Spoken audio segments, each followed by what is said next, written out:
මම මීයලදන. යසයි ළමිසි හැදෙන තාලේ පස්සතුර දාගෙන නිදි. අයියෝ අම්මේ උදේම පටන් ගත්තද? උදේම බලපන් කී වෙලාව කීයද කියලා අඩනට ළඟයි. ඔය තුන් කියලා හොද මෙන්න මේක බීපන්. අර අංගනාවටත් ගිහින් කියපන් අර ළමයා තනියම කුස්සියේ වැඩ. දෙනත් එක්ක ගිහලා එළමට දොව දෙනවා. නේද?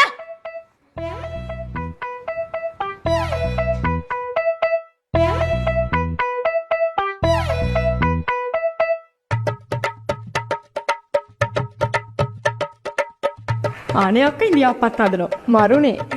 ඔයාලා ආස නිසා මං හැදුවේ. කොකෝ යා කියන්නේ හරියට මටත් හදලා දෙන්න කෝනේ මං ආසයි.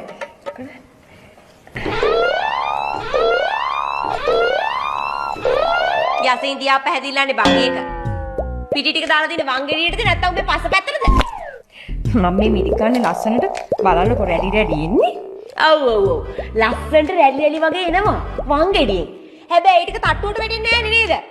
මේ ඵලයල් යන්න මෙතනින්. ඊළම ටික පාඩුවේ කරගන්න දෙන්නෙත් නැහැ. ඒලා ඉතින් දෙන්නත් එක්ක කරගන්නකො. දැන් ඉතින් අපි ඕනේ නැහනේ. පුතාවක හැඩට හදලා ගන්න පුතේ.